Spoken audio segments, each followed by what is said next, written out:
Jetzt wir sind bei Projekt Humboldt Huaca, wo Pablo und ich beschäftigt sind. Und dieses Projekt wir haben über Humboldt-Forum gesprochen und auch über den Kontext von dem Humboldt-Forum in Europa. Und jetzt wir sind im Kontext in Relation oder in Verbindung mit dem, wer ist repräsentiert da. Und das hat zu tun, nochmal klicken. Genau. Das hat zu tun natürlich mit der Vergangenheit von dieses Gebäude, ja, wo die Konferenz haben da geschrieben oder realisiert. Nochmal klicken.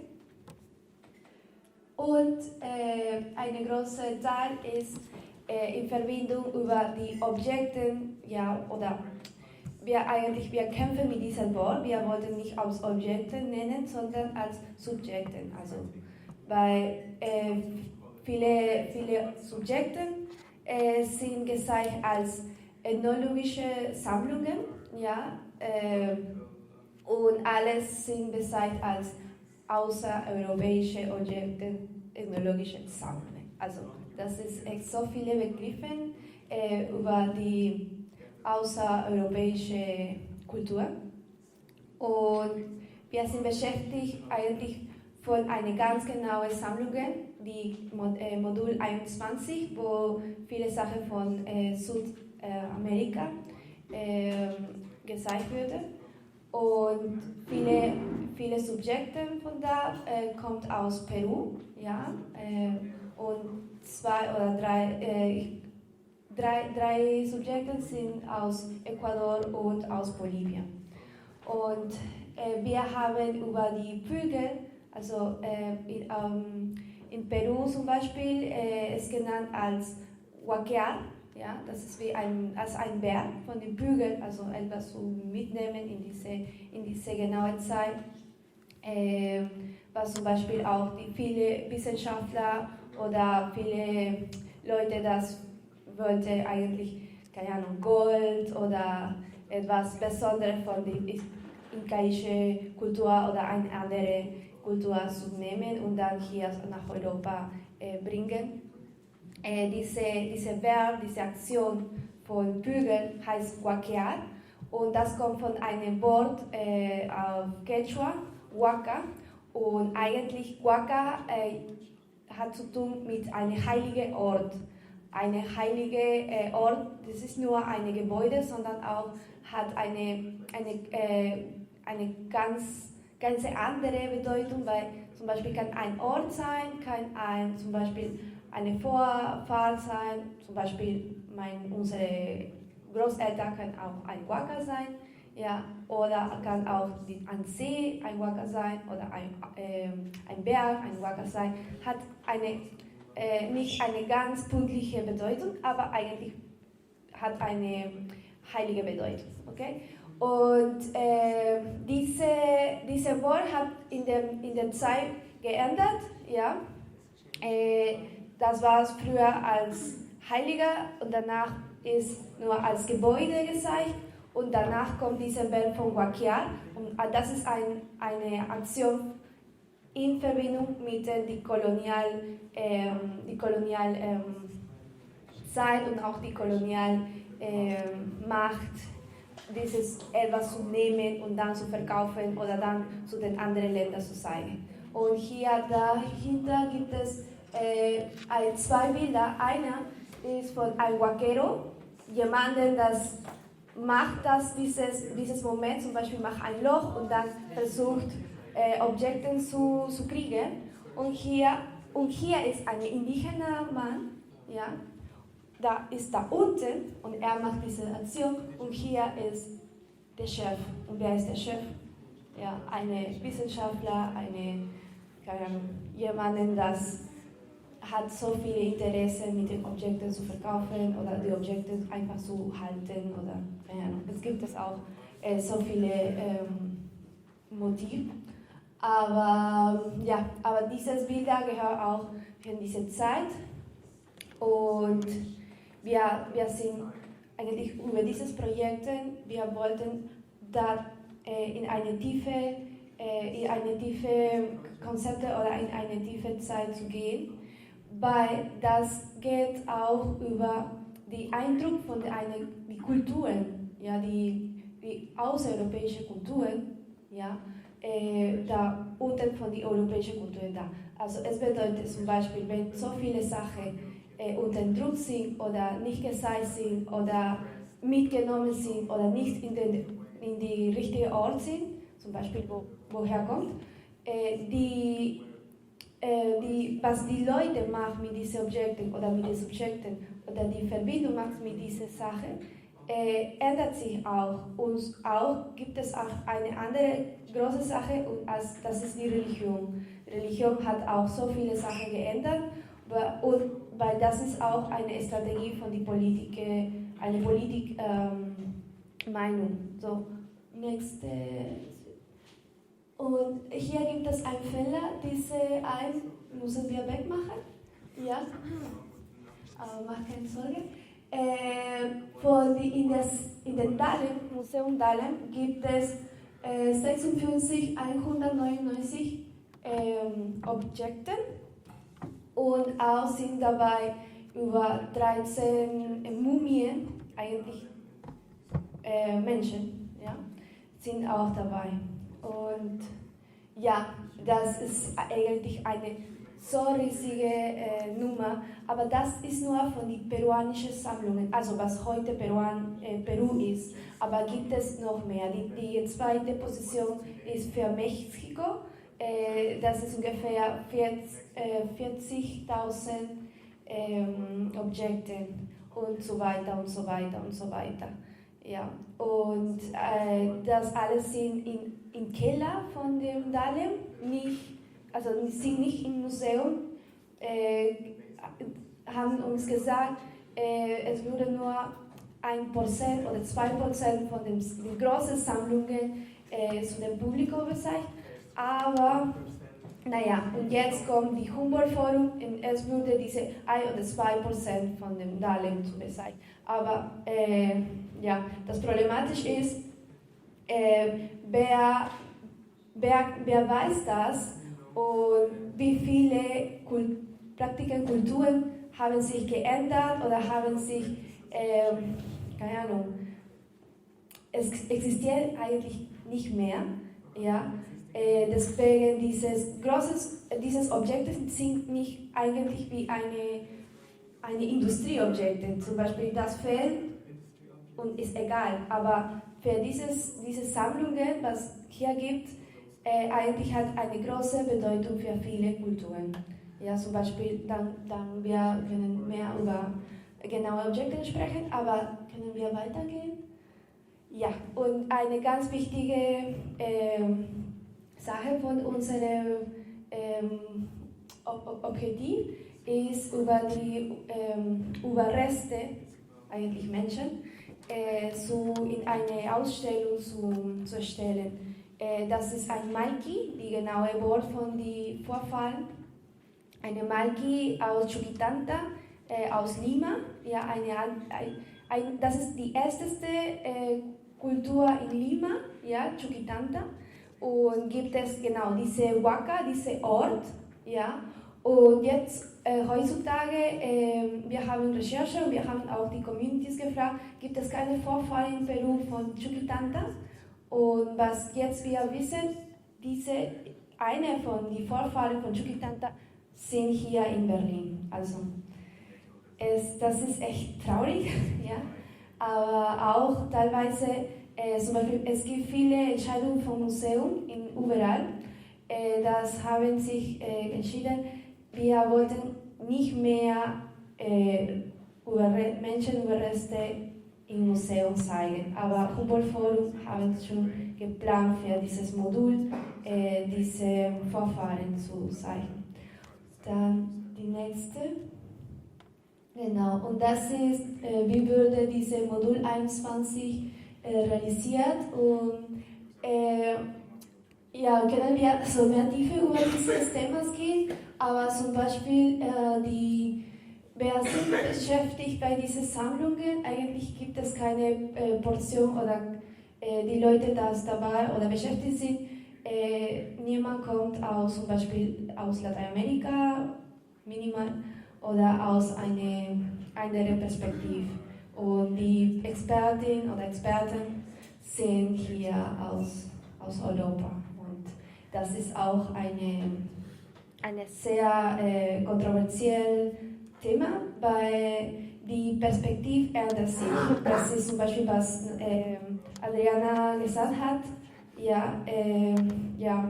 Wer eigentlich spricht über wen.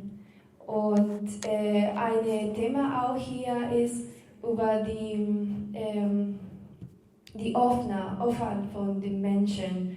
Und das ist ein sehr kontroversielles Thema, weil immer sagen zum Beispiel so Aztekas, sie waren so Barbarien, so gefährlich, weil haben Opfer gemacht, oder zum Beispiel die Inkas haben auch Opfer gemacht, aber ich glaube, das ist nicht die Hauptthema. Die Hauptthema ist zum Beispiel jetzt die Grenze nicht nur zu vergrößern, sondern zu abbauen.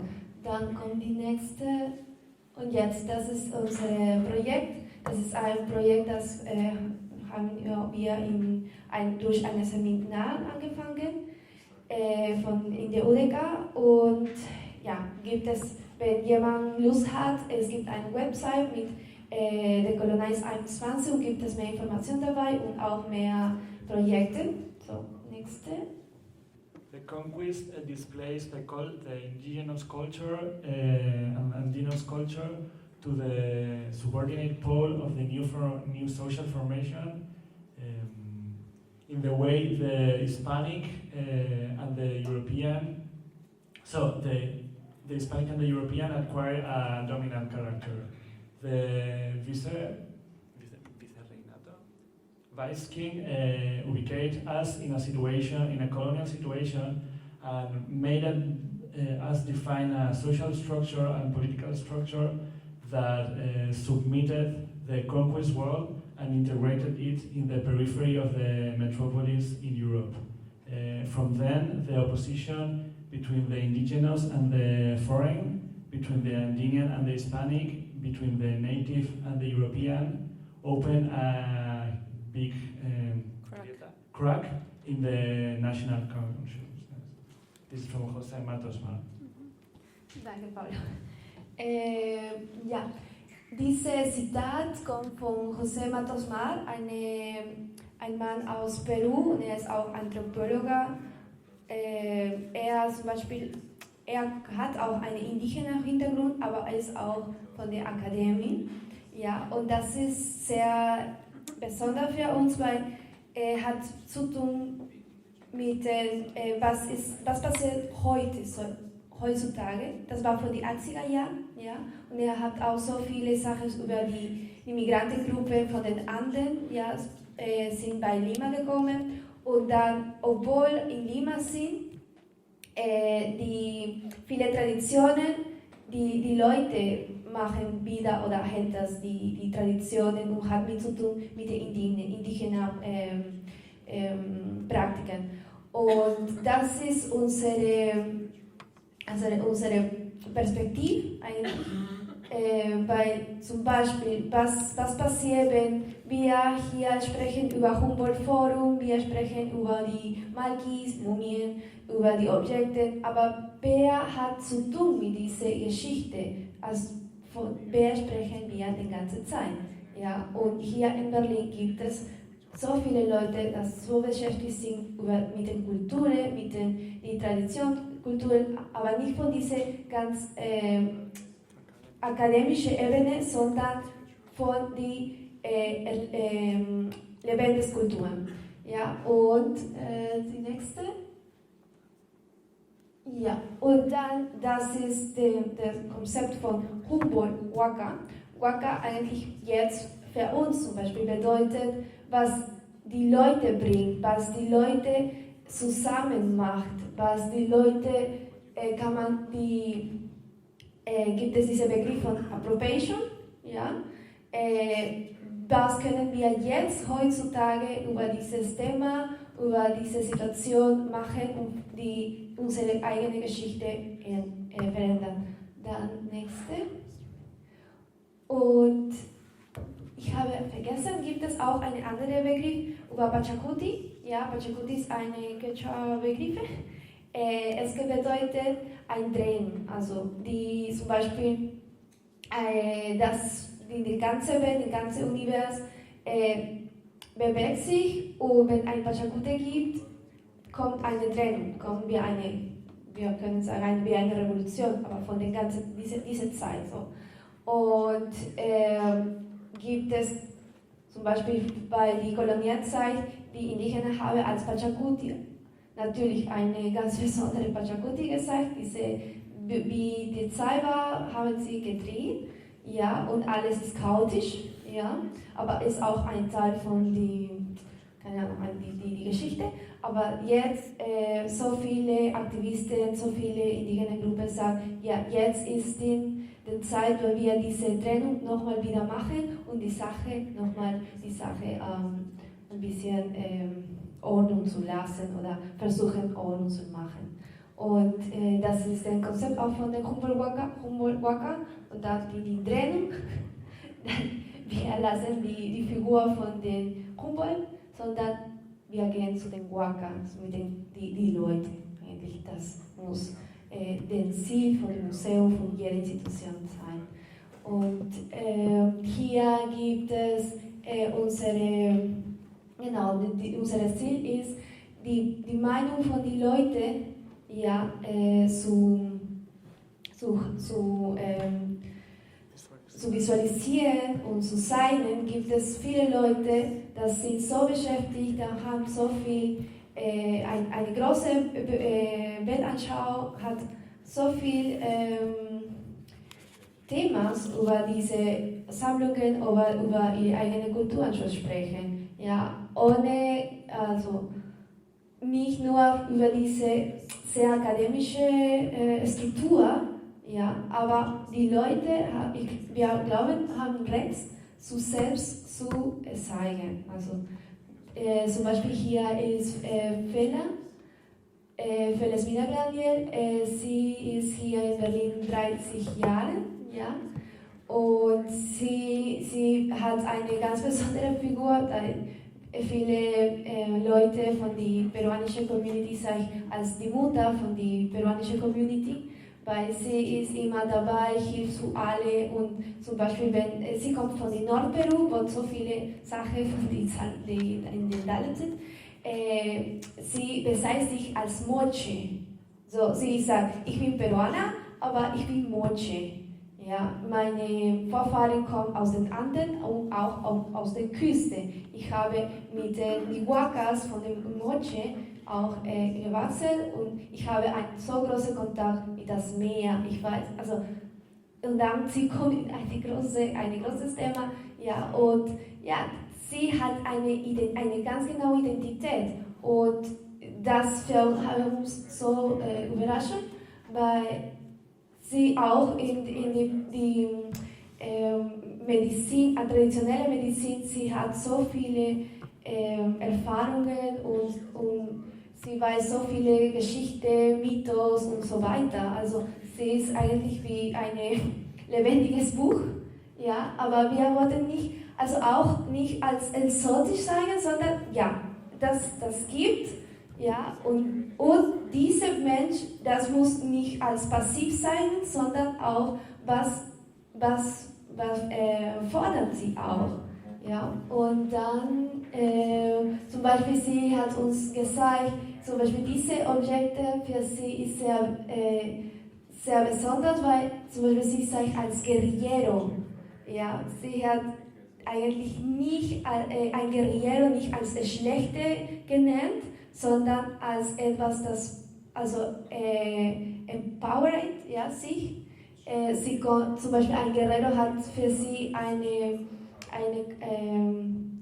Konzept von, er kommt von den Völkern und er wollte die Situation ändern und er wollte etwas Besseres machen. Also das zum Beispiel, das ist ein Tabuthema, das wissen wir, Aber es ist interessant, wie für die Leute nicht von der akademischen Ebene, ja, die Sache verbinden sich.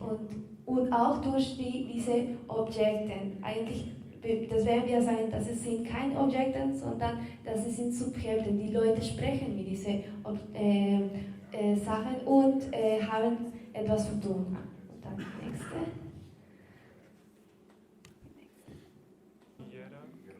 Kämpfer oder so.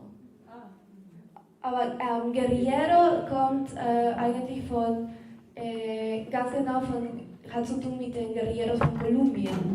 Ja, nicht von den Kriegern, nicht die Leute, was machen etwas Schlechtes, sondern hat zu tun mit der Revolution oder einer Änderung. Und dieser Teil ist, was unser Ziel ist, die lebendige Kultur aus Peru oder aus Lateinamerika in Berlin zu zeigen. Wir haben schon das besprochen. Nächste. Genau, und jetzt kommen die Workshops und dann kann ein bisschen Paulo reden. Und ja. So, als Teil von unserem Projekt, wir hatten verschiedene Workshops gemacht, wo wir haben thematisiert diese lebendige Kultur in Bezug auf die Elemente, die im Humboldt-Forum vorgestellt werden nächstes Jahr und sind Teil von dieser großen Sammlung. Und wir haben Leute eingeladen, die ganz beschäftigt sind in diese Communities in Berlin. Und die erste, ich glaube, du kannst auch die erste Workshop war eine musikalische Workshop. So, es hat zu tun mit der prähispanischen Musik und dem Bezug zwischen die Chicha-Musik, die heute ganz populär in Peru, aber auch in Berlin ist, und was ist die Verbindung mit der prähispanischen Musik und mit den Objekten, mit den Instrumenten, die auch im Humboldt-Forum sind, und warum sind so wichtig und sind noch heute benutzt in der lebendigen Kultur. Und es war ganz wichtig, dass einige von diesen Objekten in der kolonialen Zeit wären verboten von der hispanischen Regierung. Und jetzt, und deswegen waren auch in Peru nicht als was ganz Wichtiges oder als was, dass die Leute konnten sie empowered fühlen, so dass sie konnten ganz geöffnet so spielen, sondern was verboten. Und wir wollten sehen, dass das geht noch wieder, und wenn diese Objekte sind nicht in Peru, sondern in die Sammlungen in Berlin, die prähispanischen, also die originellen Objekte, dann das kommt wieder dieses Problem, dass die Leute verstehen nicht genau, wie diese Objekte werden benutzt, diese Instrumente werden benutzt. Und gibt es nicht so viel Recherche hier im Humboldt-Forum über wie das funktioniert. Und wir hatten Emilio eingeladen, und die Gruppe, das ist Emilio, und er ist ein Musiker, aber er hat einen Fokus mit diesen prähispanischen Instrumenten, und er hat uns vorgestellt, und wir haben so diskutiert und wir haben probiert, wie diese Instrumente funktionieren, und wie konnte es sein, dass vor 100 Jahren die Leute konnten diese Instrumente benutzen, und welche Musik gab es da. Und dann gab es noch andere 2 Workshops. Nächste. Ja, ganz wichtig von diesem anderen Workshop war der Grupo Sicuris. Atrás. Entschuldigung, ja. Noch Atrás. Ja. Gut, die Sicuris Berlin sind, ich glaube, ein gutes Beispiel von dieser lebendigen Kultur, worüber wir reden, weil sie benutzen die Sicuris und so diese spezifische Musik als Widerstand. Weil sie machen nicht nur so kulturelle Veranstaltungen, sondern sie gehen auch zu den Demos, sie benutzen diese Musik aus seiner Stimme zu stärken, sag mal. Und sie verbinden diese zwei Teile. Ne? Es ist nicht, dass die Volkskultur ist was Besonderes, die nur in einem spezifischen Kontext vorgestellt sollte, sondern das ist auch ein Teil von der lebendigen Kultur, ist auch ein Teil von der Widerstand. Und sie waren auch dabei, sie hatten auch diese Verbindungen zwischen den Instrumenten und die Musik, die sie machen, und diese ganze Geschichte über Kolonialismus, über so was verboten war, was ist diese Verbindung mit was sie machen jetzt in Berlin, wo sind sie normalerweise eingeladen und wo spielen sie jetzt und wie verstehen sie Musik. Ja, jetzt können wir. Und das war der zweite Workshop, das war mit Luz Walpa. Sie ist eine Tänzerin und Choreografin. Das hat eine Tanzgruppe hier in Berlin angefangen. Und wir haben thematisiert mit Golpe Tierra, das ist ein spezifischer Tanz, die hat einen afroperuanischen Hintergrund. Und sie hat auch uns so vorgestellt nochmal, wie diese lebendige Kultur, wie diese Tanzen konnten auch als Widerstand verstehen sein. Und wie wichtig ist nochmal diese Verbindung, zum Beispiel, sie hat eine große Präsentation über wie die Klamotten und wie die Röcke, weil gibt es auch einige in der Humboldt-Forum-Sammlung, wie sind sie benutzt und was ist die Verbindung zwischen die Kleidung und die Tanz und wie diese Bewegung gemacht war und was ist die Recherche, die sie macht mit dieser Musik und mit diesem Tanz. Und wir haben und sie hat auch ganz diese Golpe-Tierra, sie hat auch entwickelt zusammen mit dem Museo Afroperuano de Zaña. Das ist eine kommunitarisches Museum in Zaña, in Peru. Und da gibt es einige Instrumente, nicht die Originale, einige von diesen Originalen sind in Berlin, aber die Leute konstruieren noch diese Instrumente. So deswegen, es ist noch lebendig und gibt es noch diese Musik, weil sie spielen, sie konstruieren, sie machen neue Lieder weiter. Sie haben auch nicht so viele, sie konnten auch so verbinden mit anderen Musiktypen, weil Golpe Tierra hat auch zu tun mit anderen, mit den Moches, genau, und es ist auch so bekannt und es ist in Verbindung mit Musik in Chile, so es ist nicht was purifiziert und so originell, ist jetzt gemischt, aber das ist auch wichtig zu sagen, dass es auch, das kommt ja auch als Widerstand benutzt und als Teil von der Geschichte, woher kommt, und dieser prähispanische Teil von diesem Tanz ist auch wichtig. Und wir können auch jetzt sagen, dass am Dienstag, 29.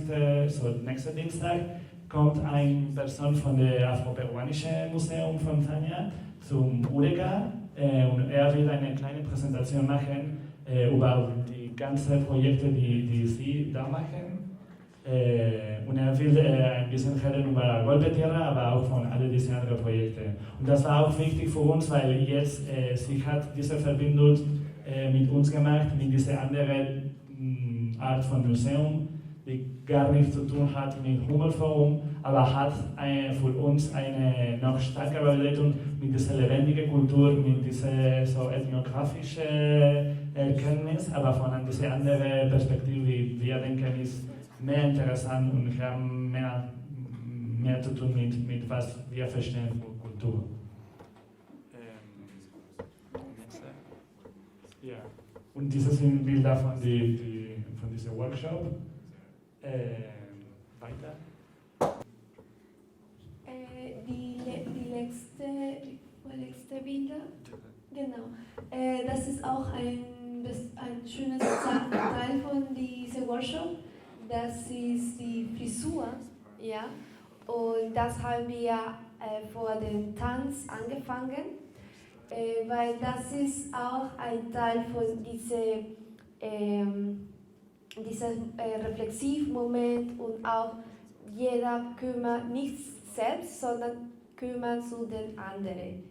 Und auch, es ist auch wie eine Red oder ein Näht, ja, zu machen, so mit den anderen. Und auch ist auch ein wichtiges Symbol von der Moschee und auch von so vielen indigenen Gruppen. Ja, auch die Frisur hat eine ganz schöne Bedeutung.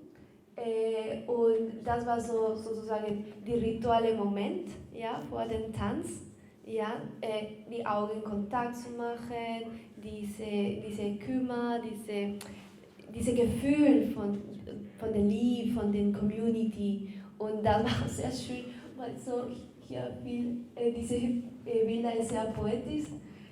Gibt es so viele Frauen, auch ein paar Männer, aber das ist echt ein sehr schönes Bilder, weil das ist nicht nur immer sagen oder zeigen die einen Tanz, also im Moment von der Performance, cha cha cha cha, aber das ist nur, was wir von diesen occidentalischen Konzepten von dem Tanz haben, ja. Aber ein Tanz hat zu tun mit der Community, mit der ganzen Welt, wie verbindet sich mit der Luft, mit der Zeit, mit das Wetter, mit den Kleidung, wie Pablo gesagt hat, und auch welches Symbol trägt wir uns in unseren Körper. Und auch eine wichtige Begriff ist die Erinnerung von dem Körper. Das ist auch ein sehr spezifischer Moment in unserem Workshop. Und das war so schön, weil viele Leute haben auch über ihre eigene Experienz oder eigene Erfahrung gesprochen, was war mit den Omas und was war in der Vergangenheit, diese Erfahrungen von den Tanzen oder von diesem Moment von den Leuten kümmern sich zu den anderen. Ja, und das ist etwas Schönes und nicht Occidentalisches. Also ich möchte das nicht sagen, aber diese war so schön, nicht nur, also das ist auch ein Teil von dem Tanz, nicht das, was ich meinte, nicht nur den Performance, hier kommt ein Performance und ist fertig und die Bewegung machen nicht mehr, sondern diesen ganzen Prozess, wir müssen auch dieses Konzept von dem Tanz auch wollten ändern oder weitergehen. Nächste. Ja, das ist ein Moment von dem Tanz. Nächste. Ja, wir haben nicht von den anderen. Wir haben danach. Okay. Ja, das ist auch dieses Workshop, den ganzen Prozess verbindet sich auch mit gibt es so wenige Chronisten, zum Beispiel Huaca de Ayala, und er kommt aus Huamanga, jetzt ist Ayacucho in Peru, und zum Beispiel diese Chronik von Huaca de Ayala ist in den 80er Jahren bekannt in Lateinamerika, aber vorher war in der 1003 haben wir eine Forscher aus Deutschland das gefunden in Dänemark, eine dänemarkische Bibliothek. Das war etwas Lustiges, weil die ganze Chronik, was Huaca de Ayala gemacht hat, er hat gefordert, eine neue Regierung zu machen, ein neues System, und er hat auch so viele Sachen über was ist das Problem mit der kolonialen Zeit, also so viele Sachen eigentlich, aber das war wie eine These sozusagen, ja, und viele von diesen Informationen, das ist sehr wichtig, zum Beispiel zeigt sich, wie so viele Kulturen und so viele Sprachen vor der Kolonialzeit war, und jetzt wir finden nicht mehr, und auch so viele religiöse Performance oder religiöse Arten gemacht haben, naja, jetzt so weiter. Aber ganz wichtig ist auch, er hat auch gesagt, wie war das, diese Kolonialzeit, und wie stark war gegen die indigenen Gruppe. Und wir wollten auch das als Erinnerung von diesen Eindruck machen und auch diese Bilder von Guamapoma Ayala auch wiederzugeben, ja, sozusagen. Und dieses Projekt ist in Erinnerung von die Leute oder unsere Vorfahren, was in der Vergangenheit diese Unterdruck von der Kolonialzeit gehabt haben. Und auch und auch heutzutage, weil dieser Prozess, dieses ganze System ist nicht geändert, ja, ist nicht Schluss, nee, sondern jetzt heutzutage ist da und das ist ein großes Problem. Unser Projekt ist nicht nur, wir sprechen über die Vergangenheit, nein, deswegen wir sagen immer lebendiges Kultur, weil das ist der Widerstand. Ja, die Kultur kann eine Praxis von dem Widerstand sein und wir eigentlich wie Künstler oder Künstlerwissenschaftler oder keine Ahnung, wir können auch mit diesen Kämpfen engagieren und auch Rechte zu den Leuten geben oder die Stimme, minimal die Stimme von den genauen Leuten, was wir die ganze Zeit sprechen, diese Vorrang zu den anderen geben. Ja, und ja, ich glaube, es ist alles und naja, danach kommt die Frage. Und ganz wichtige, wir haben... Okay. Gibt es zwei wichtige Veranstaltungen von Humboldt Huaca. Zuerst ist am 29. Oktober, also am Dienstag, gibt es die Veranstaltung von Juan Miguel Barandian. Er ist die Vertreter von der Afroperuanischen Museum und Sanya Community. Und das ist ein sehr schönes Projekt. Das hat nichts zu tun mit einer großen Institution, sondern die Community und die Leute da haben das gegründet, dieses Museum. Und das ist kein Museum, wo die Objekte sind in einem Regal und mit einem Glas sind so passiv, nein, sondern zum Beispiel kommen die Kinder oder kommen die Jugendlichen, nehmen die Instrumente oder die Sache und dann zeigen sich, wie geht es das oder wie läuft das oder machen weiter wieder die Tanzen oder die Lieder und erzählen die Geschichte von entweder die Moche-Kultur oder entweder die Afro-Geschichte, also wie war schlimm eigentlich, also das war ist eine sehr starke politische Aktion, ja, in Peru über die afroperuanische Community zu erzählen. Ist auch zum Beispiel auch eine große Aufgabe nicht nur für die Regierung, sondern auch für jede Leute, das in Lateinamerika ist oder aus Peru kommt, egal. Aber ja, diese Öffnung oder diese Racialisierung über die afroperuanische oder die Afro-Communities ist heutzutage auch so stark. Und diese Initiative oder dieses Projekt, jetzt ist keine Initiative, dieses ist ein ganz genaues Projekt. Dieses Museum ist sehr besonders und zum Beispiel hier so präsentiert ist für uns sehr schön, weil in Peru diese Leute haben nicht so viel Plätze gehabt und auch haben so viel gekämpft, einfach dieses Projekt zu gestalten, weil die Regierung, die Kulturministerium hat kein Interesse dabei. Das ist auch noch ein Kämpfen. Und wir... Das ist eine andere, ich spreche über Dienstag, ja, das ist eine andere. Dienstag über Afroperuanische Museum in Sanya, in Nordperu, ja.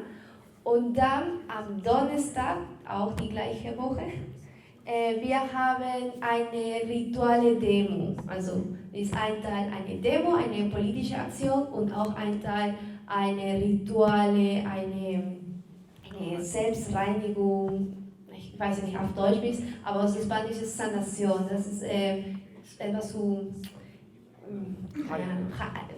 heilig, aber wenn zum Beispiel jemand krank ist, dann kommt eine Medizin, ein Medikament, etwas sozusagen, aber mit einer rituellen Aktion, mit einer Archäologin und auch einer Schamanin hier in Berlin.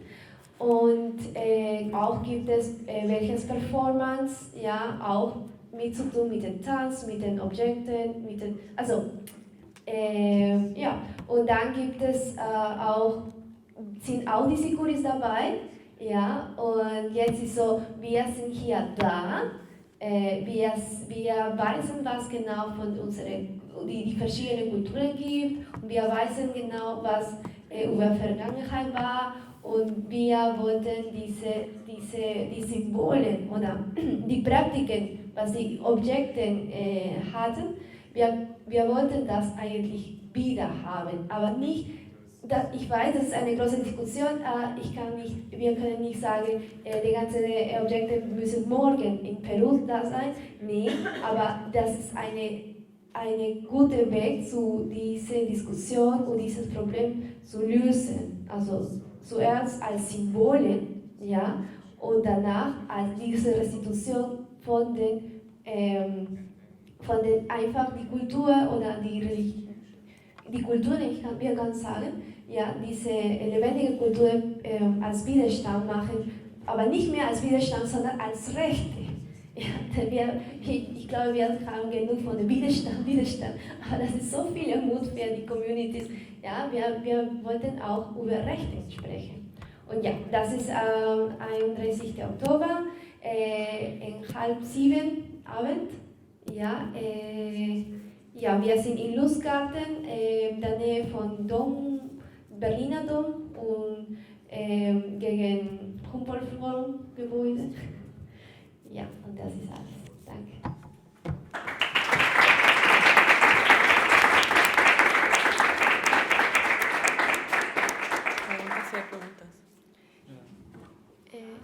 Ja, jetzt Frage, Kommentar auch bei Adriana und Pablo. In 3 Sprachen. Ah ja, und ja, ganz am Ende, wir haben unsere Flyer, wenn jemand Interesse hat oder Freunde, Familie machen, wollten einladen. Und wie das Englisch?